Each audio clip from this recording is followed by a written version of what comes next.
donné, l'apôtre Paul était dans les chaînes, il passait par bien des moments difficiles et il était conduit vers Rome. Et l'Écriture nous dit ceci, que dans ces moments de douleur, dans ces moments de découragement, quand il va voir des frères de Rome venir à sa rencontre, l'Écriture nous dit, il les vit, il bénit Dieu et il prit courage. Et c'est vrai qu'il est bon pour nous de rechercher la communion fraternelle, parce que c'est là où Dieu manifeste sa gloire, c'est là où Dieu vient bénir son peuple. Nous voulons ce matin avoir une pensée pour notre sœur Anne-Marie et notre frère Angelo, ainsi qu'à toute leur famille. Nos bien-aimés ont perdu leur sœur qui a été rappelée auprès du Seigneur. Alors, concernant l'inhumation, la cérémonie est prévue mercredi prochain, le 30 juillet à 15h, en l'église évangélique La Bonne Nouvelle à Mont-de-Lange, 10 rue des Hirondelles. Voilà. On veut en effet prier pour notre sœur, prier pour notre frère et toute leur famille, afin que le Seigneur leur apporte bien toute cette consolation dans ces moments difficiles. Madame Nakarato, c'est la maman du pasteur Mario, si je ne me trompe pas. Voilà. On va prier pour la famille. J'invite l'Église à se lever. On va demander la grâce de Dieu afin que le Seigneur vienne et apporte toute sa consolation. On va demander à Gaëtan de bien vouloir élever sa voix.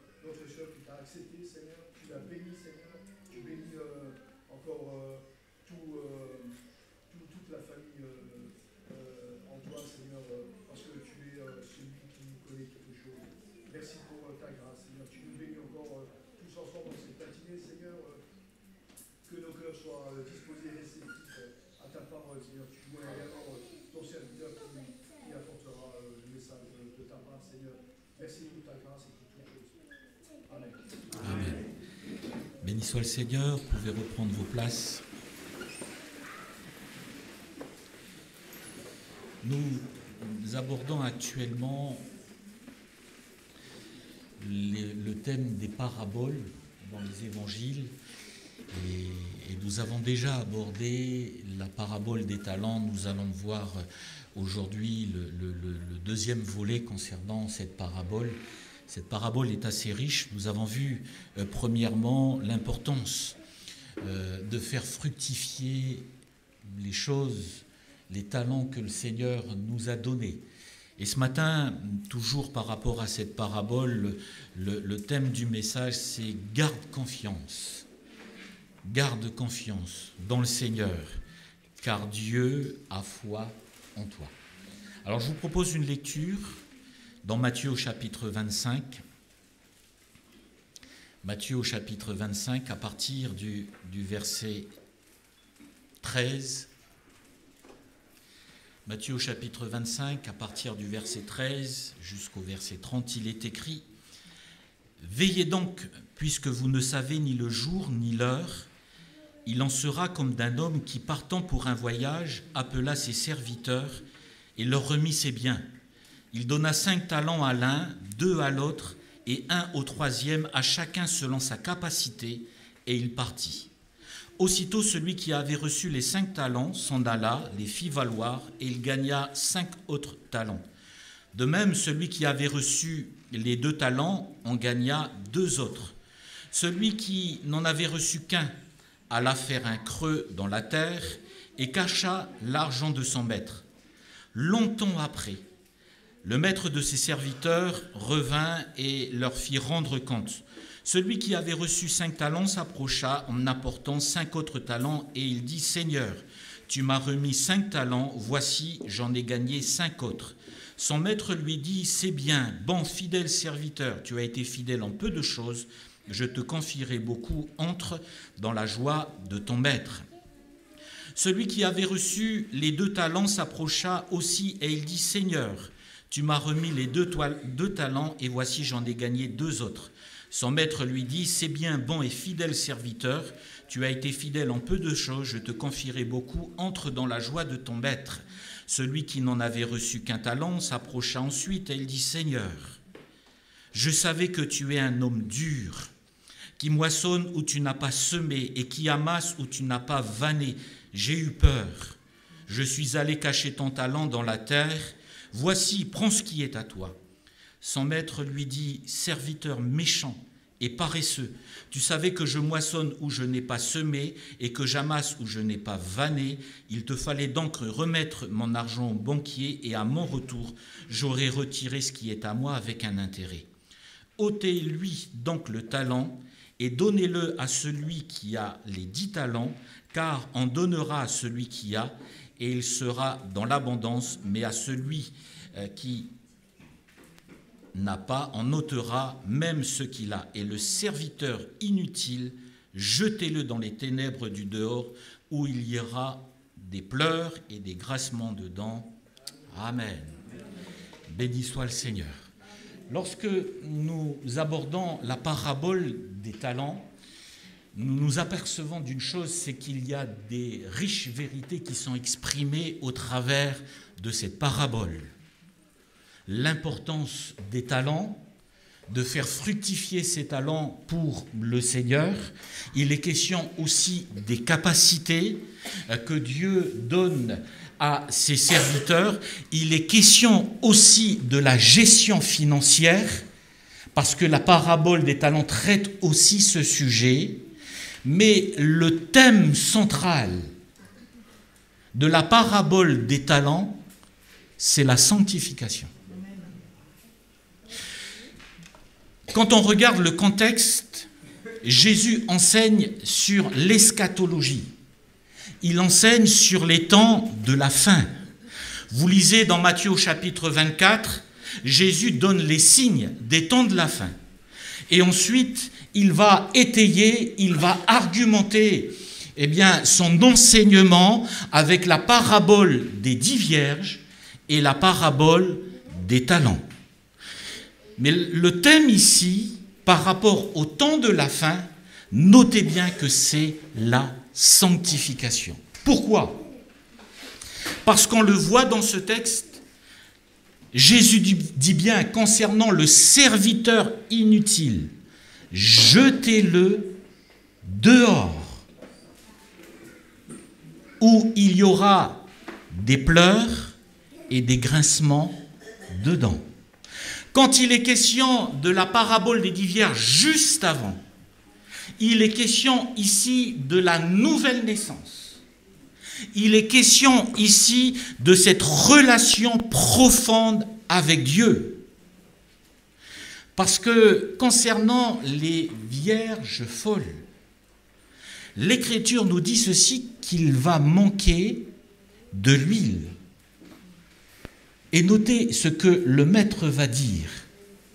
Quand ils vont venir frapper à la porte trop tard, le maître va dire ceci. Je ne vous connais pas. C'est étonnant. Ils s'étaient préparés à l'avènement de l'époux. Ils avaient fait le nécessaire avec une lampe et de l'huile. Ils avaient fait tout ce qui était nécessaire, mais l'Écriture nous dit, parce qu'il manquait de l'huile et parce qu'ils sont arrivés trop tard, le Seigneur de leur dire « Je ne vous connais pas ».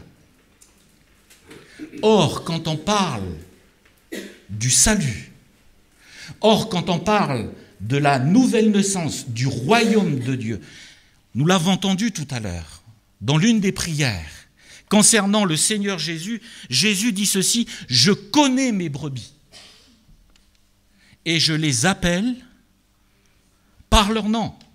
Je connais mes brebis et je les appelle par leur nom. Ça veut tout dire. Quand Jésus dit ceci, je ne vous connais pas.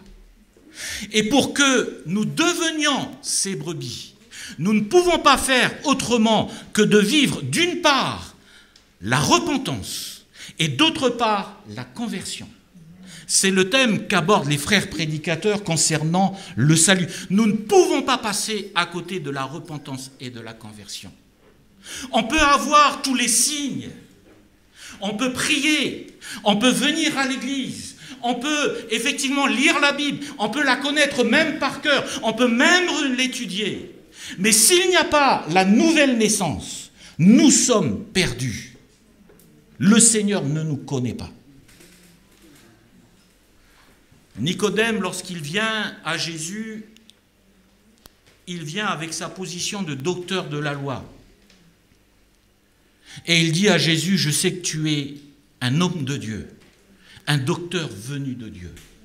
Et il vient avec sa connaissance, il vient avec sa position d'homme respecté, d'homme religieux respecté. Il étudie la parole et il enseigne, c'est un docteur de la loi. Et quand il vient au Seigneur, malgré tout ce qu'il pouvait faire, prier, étudier la parole, enseigner au peuple, être un homme de Dieu, pratiquer la loi, Jésus lui dit, il faut naître de nouveau. Je ne comprends pas. Il faut naître de nouveau. Si un homme ne naît d'eau et d'esprit, il ne peut entrer dans le royaume de Dieu. Si un homme ne naît d'eau et d'esprit, si la parole de Dieu par l'action du Saint-Esprit n'a pas touché à un moment donné cette personne, pour que cette personne se repente et se convertisse, si un homme ne naît de nouveau, il ne peut entrer dans le royaume de Dieu. C'est pour ça qu'à un moment donné, certes si la parabole de 10 vierges parle de la vigilance, veillez parce que vous ne savez ni le jour ni l'heure. L'Écriture nous montre une chose, et on ne peut pas passer à côté, c'est que nous avons besoin les uns et les autres, si nous ne l'avons pas fait, de vivre la repentance et vivre la nouvelle naissance pour éviter qu'à un moment donné, le Seigneur nous dise « mais je ne te connais pas. Je ne te connais pas, mais pourtant, je viens à l'église. Seigneur, est-ce que je n'ai pas prophétisé en ton nom? Est-ce que je n'ai pas fait des miracles en ton nom? Et l'Écriture de dire, mais retirez-vous de moi, vous qui commettez l'iniquité. Il y a une chose qui est importante, c'est que la nouvelle naissance, la repentance et la conversion nous amènent à entrer dans le royaume de Dieu. Mais il y a aussi cette notion, comme on a entendu dans les chants, je veux habiter dans ta présence. Je veux être dans tes demeures. Et quand il est question de ces personnes qui ont peu d'huile, c'est quoi? C'est ces personnes qui ont perdu ou qui ont abandonné, c'est le mot le plus exact, qui ont abandonné la présence de Dieu. Parce qu'on peut à un moment donné naître de nouveau, on peut à un moment donné avoir fait la paix avec Dieu, mais l'Écriture nous encourage à être en relation et à habiter dans ses demeures. La présence de Dieu. Celui qui demeure à l'abri du Très-Haut repose à l'ombre d'El Shaddai. Et je dis à l'Éternel quoi? Mon refuge et ma forteresse. Parce que lorsqu'on est dans la présence de Dieu, lorsqu'on est dans sa main, nul ne nous ravira. Le diable peut rien, le péché peut rien, parce que nous sommes en Christ. C'est cette présence qui est importante. Et quand on arrive à la parabole des talents, en effet, il est question ici de la sanctification. Quand le maître traite ou s'adresse à ses serviteurs, qu'est-ce qu'il dit? Bon et fidèle serviteur. Entre dans la joie de ton maître. Bon et fidèle. Ce n'est pas talentueux serviteur. Bon et fidèle. Et quand on parle de bon et fidèle, ça nous ramène à quoi? ça nous ramène au fruit de l'esprit. Le fruit de l'esprit, c'est l'amour, la joie, la paix, la patience, la bonté, la bénignité, la fidélité, la tempérance, nous dit l'Écriture. Mais quand il est question du serviteur, c'est bon et fidèle, le fruit de l'esprit. Olivier nous le disait, j'allais dire mardi, Olivier nous le disait jeudi, que face au péché, la réponse de Dieu, c'est le fruit de l'esprit. Marchez, Galates 5, marchez selon l'esprit et vous n'accomplirez pas les désirs de la chair. Marchez selon l'esprit et vous n'accomplirez pas le péché. Marchez selon l'esprit et vous ne pratiquerez pas le péché. Marchez selon l'esprit et vous allez avoir en horreur le péché. Marchez selon l'esprit et vous allez vous éloigner du péché. Et marcher selon l'esprit, c'est pas « Seigneur, j'ai besoin du discernement des esprits. Seigneur, j'ai besoin du don de guérison. Seigneur, j'ai besoin du pardon, du don des miracles. Seigneur, j'ai besoin de la parole de discernement, la parole de sagesse ou la parole de connaissance. » Pardon. Le contexte de marcher selon l'esprit, c'est le fruit de l'esprit. L'amour, la joie, la paix, la patience. Et c'est pour cela que l'Écriture nous dit, mais parce que tu as dit non au péché, parce que tu n'es pas un serviteur méchant et paresseux, mais méchant, tu as été bon, parce que tu as manifesté le fruit de l'esprit et tu as rejeté le péché, entre dans la joie de ton maître. Et la parabole des talents qui traite les temps de la fin, on dit, on est tous dans les temps de la fin. J'entends à droite et à gauche, nous sommes dans les derniers temps. Mais qu'est-ce qu'il faut faire dans les derniers temps? Rejeter le péché. Rejeter le péché. Rejeter le péché. Et pour cela, marcher selon l'esprit. Et vous n'accomplirez pas les désirs de la chair. Seigneur, que Dieu nous garde. Seigneur, garde-moi. Que sert-il à un homme de marcher tout un temps avec le Seigneur pour qu'à un moment donné, on lâche l'affaire et on retourne à ce qu'on a vomi? Que sert-il à un homme d'avoir donné son cœur, étudié, etc., la parole de Dieu, pour qu'à un moment donné, je lâche l'affaire? L'Écriture nous dit ceci, que Démas, par amour pour le siècle présent, il a abandonné l'affaire. Il a abandonné son service. Il a abandonné le Seigneur. Parce que l'Écriture nous dit bien que c'est par amour pour le siècle présent. Cherchez premièrement le royaume de Dieu. Cherchez premièrement le royaume de Dieu. Et la Bible nous dit concernant Éphèse, qui pratiquait et qui était fidèle, le Seigneur de dire, mais ce que j'ai contre toi, c'est pas que tu as perdu, c'est qu'à un moment donné, tu as lâché l'affaire, tu as abandonné ton premier amour. Seigneur, donne-moi toujours d'avoir les yeux fixés sur toi. J'aimerais pas un jour que le Seigneur me dise, mais Jean-Christophe, ça va pas là. La vie chrétienne, elle n'est pas simple. La marche avec Dieu, elle est difficile. Mais le Seigneur, lui, est capable de nous tenir debout et de nous emmener toujours et toujours plus loin. Alors ici, il y a aussi cette notion qui est extrêmement importante, et c'est mon deuxième point. Nous voulons, en effet, marcher dans la sanctification, mais nous voulons faire confiance au Seigneur.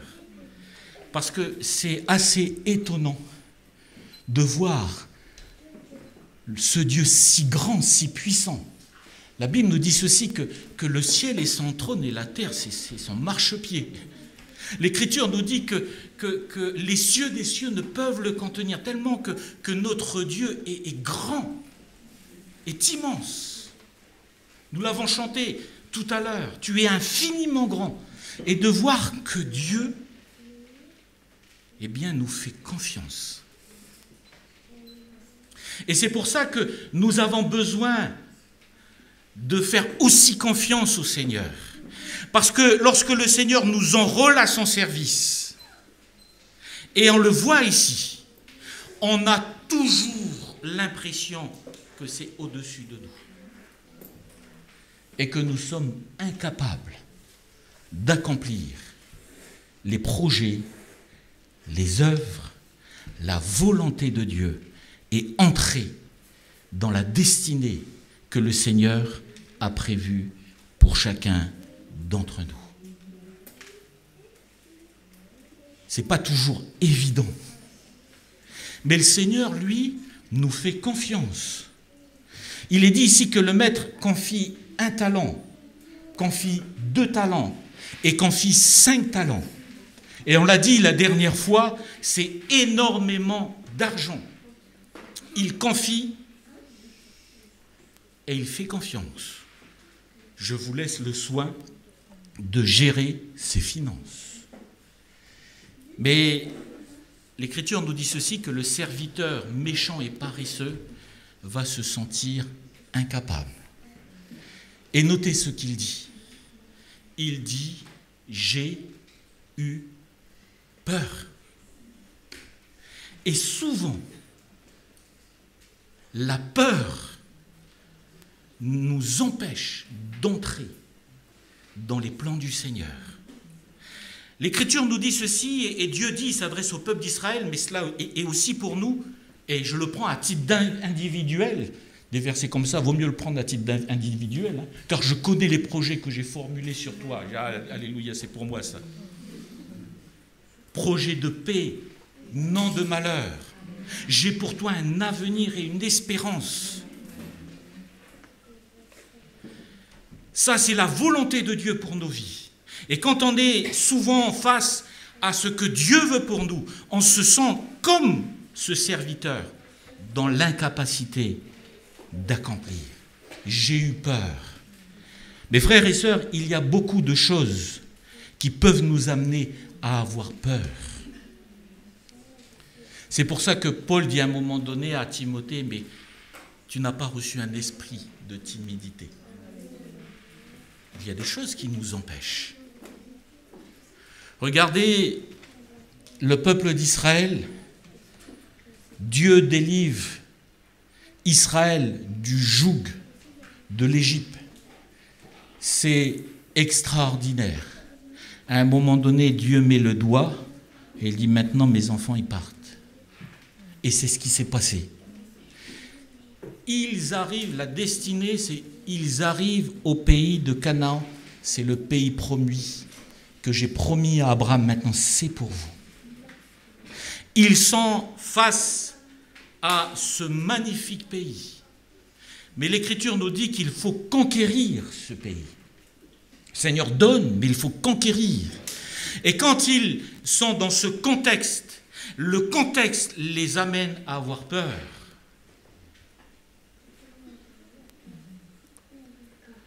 Dans ce pays, c'est pas rien, il y a les géants d'Anak. Et la peur les amène à avoir une vision faussée. Mais nous sommes comme des sauterelles. Ils sont dans un contexte où ils se disent, mais ok, Dieu nous donne ça, mais c'est pas possible. On est comme des sauterelles. Et ils argumentent. Ils viennent avec une grappe de raisin à hauteur d'homme. Imaginez une grappe de raisin à hauteur d'homme. 2 hommes qui sont obligés de porter la grappe de raisin. Et là, ils arrivent. Même en Nouvelle-Calédonie, il n'y a pas des grappes de raisin comme ça n'existe pas. Et là, dans cette situation-là, ils prennent peur.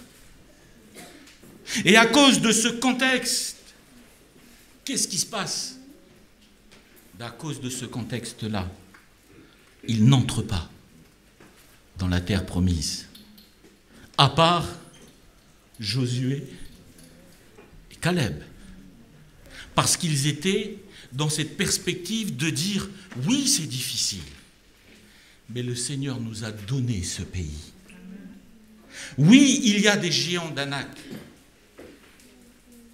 mais le Seigneur nous a donné ce pays. Mes frères et sœurs, Dieu a des projets pour chacun d'entre vous, mais ne laissez pas le contexte vous paralyser. Ne laissez pas le contexte de notre pays ou votre contexte dans votre travail ou dans le quartier, la ville où vous êtes, vous paralyser. Celui qui est en vous, qui est en nous, est plus grand que celui qui est dans le monde. Ah, mais Dieu sauve. Il sauve en Nouvelle-Calédonie, il sauve en Amérique du Sud, il sauve en Afrique. Il y a des réveils partout. Mais quand même, la France est quand même particulier, quand même. C'est plus dur. On parle aux gens, ils n'écoutent pas. On leur donne un évangile, ça ne les intéresse pas. Si on donne un prospectus, ils sont même capables de le chiffonner devant nos yeux. Et c'est dur.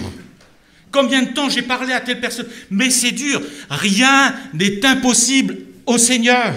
Et quand on a des contextes qui sont défavorables, le Seigneur, lui, est capable d'aplanir notre sentier.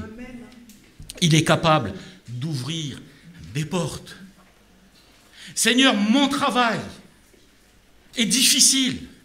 Et pourtant, j'aspire à ce poste. Pourtant, j'ai les compétences. Mais il y a toutes sortes de bâtons qui... Rien n'est impossible au Seigneur. Celui qui est avec nous est plus grand que celui qui est dans le monde. Seigneur, comment je peux faire du business ici? Excusez-moi du mot. Comment je peux entreprendre? Dans certains pays, c'est plus facile. Rien n'est impossible au Seigneur. Seigneur, tu nous demandes d'entrer dans tel projet. Comment je peux faire? Rien n'est impossible au Seigneur. On est dans ce local-là parce que rien n'est impossible au Seigneur.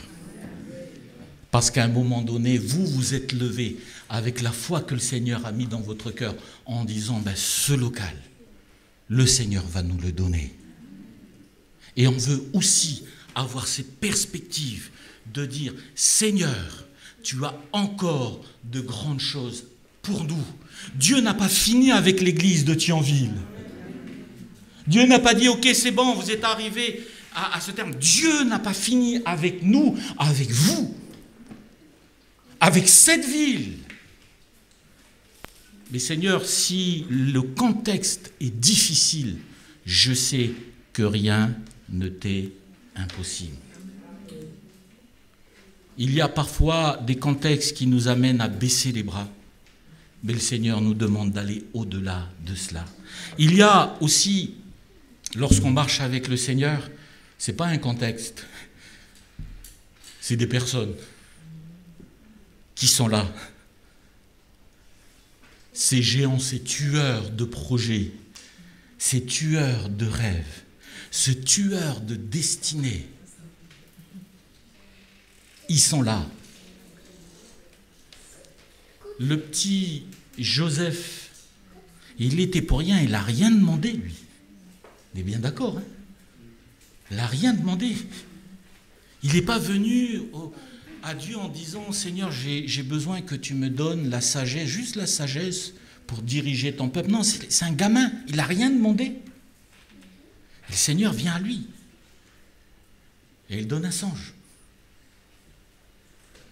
Et il donne un deuxième songe. Et quand il est là, il saisit la portée de cela. Il sait que Dieu l'amène à vivre quelque chose de hors norme. On l'a dit à plusieurs reprises. Au temps de Joseph, les patriarches à la position la plus élevée dans la famille, et on respecte les patriarches. Si vous venez dans notre pays, nos anciens, chez nous on dit les vieux, c'est pas mal, c'est une expression pour dire qu'on respecte nos aînés. ils ont une position. Une position. Quand ils disent c'est comme ça, c'est oui, c'est comme ça. Quand mon oncle il vient, même si j'ai 50 ans, il dit Jean-Christophe, c'est comme ça, je dis ok, tonton, je vais faire. Il n'y a pas de oui, mais tonton, tu comprends bien, j'ai ma vie maintenant, j'ai 50 ans, je suis même pas ça. Quand le chef de famille, parce que c'est mon oncle qui vient, il dit Jean-Christophe, il y a ça à faire. Je dis ok, tonton, je vais faire. C'est la position. Alors imaginez les patriarches, la position la plus élevée. Et Joseph prend conscience que la position qu'il va recevoir va au-delà de cela. Parce qu'il dit que même son père, patriarche, va se prosterner devant lui. C'est énorme. Mais il y a les tueurs de rêves. Hein. Il y a les tueurs de visions. Et il y a les tueurs de projets. Il y a les tueurs de destinée. Les frangins, quand ils entendent ça, ils disent « Oh, il se prend pour qui, lui ?» Et notez bien une chose, c'est que pour eux, c'est pas plus compliqué que cela. On va juste lui montrer qu'il nous raconte des histoires, et il n'y a pas mieux que pour tuer son rêve, on va l'exterminer, lui, et on va en finir avec lui. Et là, on va dire, mais ils sont où tes rêves? Ils sont où? Où sont tes visions? Et il y a parfois des personnes qui peuvent aussi, quand vous êtes dans les plans de Dieu, venir et contrecarrer cela. Avez-vous, à un moment donné, lu l'histoire de ce jeune prophète, avec le vieux prophète qui vient, qui met la zizanie? Vous avez vu ce texte? Mais c'est un non-sens, ça. Le jeune prophète reçoit une parole du Seigneur. Tu vas aller voir le roi, tu vas lui dire ces 4 vérités. Il va, il dit les 4 vérités. Il rentre, il est content. Le Seigneur lui dit, par contre, tu ne t'arrêtes pas, tu ne manges pas, etc., etc. Il rentre, un vieux prophète apprend ça et il vient mettre la zone. Il vient mettre la zone, le faux prophète. C'est assez étonnant, cette histoire. Mais il y a parfois des vieux prophètes qui sont là. Parce que quand on veut entrer dans certaines destinées, là je parle à titre personnel, il y a toujours des personnes qui vont venir vous décourager dans le talent, dans le service que le Seigneur vous a donné. Que Dieu nous aide à être vraiment sensible et attentif à la voix du Seigneur. Pourquoi? Afin de ne pas passer comme ce serviteur inutile, de prendre ce que le Seigneur nous a donné et aller l'enterrer. Pourquoi? Parce que la peur nous paralyse et la peur nous empêche d'aller plus loin avec lui. Que le Seigneur nous aide à garder confiance. Parce que Dieu a foi en chacun d'entre nous. Que Dieu nous aide à garder la foi. Parce que si c'est même parfois à nos yeux impossible, le Seigneur est capable de nous aider et toujours nous amener plus loin avec lui. Je crois que je l'ai raconté ici concernant le pasteur Luc Dumange. Vous connaissez, on chante « Je te donne ma vie », etc. Quand il était tout jeune, il avait 17 ans. Il avait 17 ans et il conduisait les chants à la réunion de jeunesse. Et à l'époque, c'était le pasteur Claude Houd. Et à un moment donné, le pasteur Claude Houd, il vient le voir pendant la réunion et il dit « Écoute, je vais prophétiser sur ta vie. » Ah, il est un peu surpris, hein. Et là, il commence à prier, il prophétise. Il dit, voilà, Dieu t'appelle à un service particulier au niveau du chant. Le Seigneur va te prendre et tu vas parcourir le monde et tu vas chanter des cantiques à la gloire de son nom. Tu vas avoir un impact dans ce sens. Alors, il reçoit ça, il a 17 ans, il reçoit ça. À la fin, il va voir son pasteur et il dit, mais Claude, Mais toi, tu me dis ça, mais j'ai jamais composé un chant. Je sais même pas comment faire pour composer un chant. Mais il a pris cette parole. Il a pris cette parole. Aujourd'hui, dans toute la francophonie, on chante des chants de Luc Dumont. Il est parti en Polynésie, en Nouvelle-Calédonie, et même en Nouvelle-Calédonie, on chante. Même à Wallis, on chante « Je te donne ma vie » dans notre langue, pour vous dire. Mais il y a juste un moment donné où, en dehors de sa peur, en dehors de son manque de capacité, à ce moment-là, il a juste saisi la main de Dieu en disant « Je te fais confiance ». Et que pour vos vies, vous puissiez dire « Seigneur, je te fais confiance. Il y a devant moi des murailles, les murailles de Jéricho. Mais Seigneur, je tiens ta main et je fais confiance. Parce que tu es capable de renverser cela. Seigneur, il y a devant moi des montagnes. C'est pas grave. Celui qui se confie comme l'Éternel, il est comme l'aigle. Il est au-dessus des montagnes. Et il survole les montagnes. Et s'il faut dire à la montagne, jette-toi dans la mer, le Seigneur est celui qui est capable de jeter dans la mer les montagnes pour qu'on puisse avancer et aller de l'avant. Que le Seigneur vous bénisse, mes frères et sœurs. Et que vous soyez encouragés à persévérer dans le chemin que le Seigneur a tracé pour chacun d'entre vous.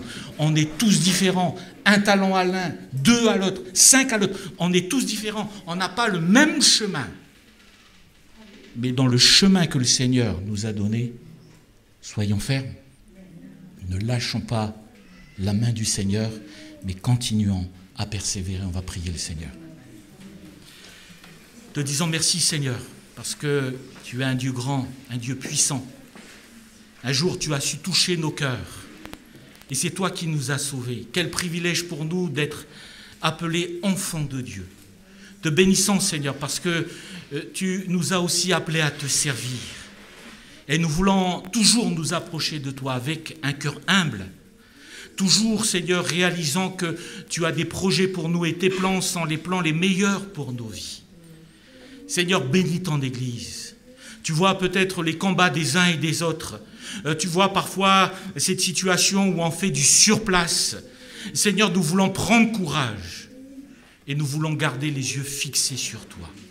Nous te demandons, Seigneur, de venir renouveler en nous un esprit bien disposé.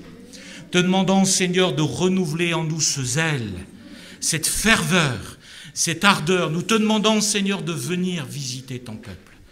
Merci parce que jusqu'à présent, tu as fait grâce et nous croyons que tu le feras encore. Nous te prions dans le nom de Jésus. Amen. Amen. Béni soit le Seigneur. Quelques annonces. Notre frère David est absent ce matin parce qu'il est tout simplement à l'église de Stirin-Wendel. Il apporte la parole de Dieu en cette journée. C'est pour ça que vous ne le voyez pas ce matin. Que le Seigneur le bénisse et bénisse l'église de Stirin-Wendel. Merci de prier aussi pour toutes ces œuvres autour de nous. On pense à l'église de Metz, on pense à Stirin-Wendel et les autres. On veut prier pour toutes ces églises afin que ces églises continuent à prospérer. Je parle bien sûr de notre côté, mais il y a aussi tout le Luxembourg juste à côté, donc on prie pour que les œuvres de Dieu prospèrent entre les mains du Seigneur et au travers des frères et sœurs qui y sont et qui travaillent pour la gloire du Seigneur. Donc on prie pour l'église de Stirin. Nos réunions, c'est le jeudi dans ce lieu, la réunion de prière à 19h30 et notre culte à 10h tous les dimanches.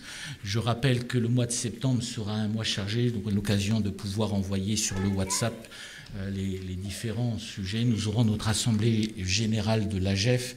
Comme on l'a dit, nous prévoirons une assemblée générale extraordinaire pour la cultuelle, parce qu'il y a des travaux à faire et les budgets sont importants, donc il faut le vote de l'Église, parce que nous dépassons le budget prévisionnel qui a été établi. Et puis même en dehors de cela, quand on aborde certaines sommes, c'est bien d'avoir eh bien, l'assentiment et l'accord de l'Église.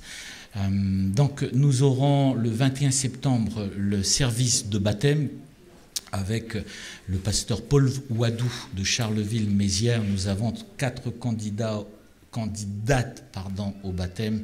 On prie le Seigneur, on se réjouit avec eh bien, ces candidates. On va bientôt la rentrer dans les cours, pouvoir préparer nos bien-aimés à s'engager avec le Seigneur. Voilà concernant les annonces. Je pense que je n'ai pas oublié d'autres annonces. On va laisser la place aux musiciens et aux chantres pour terminer ces moments avec un cantique.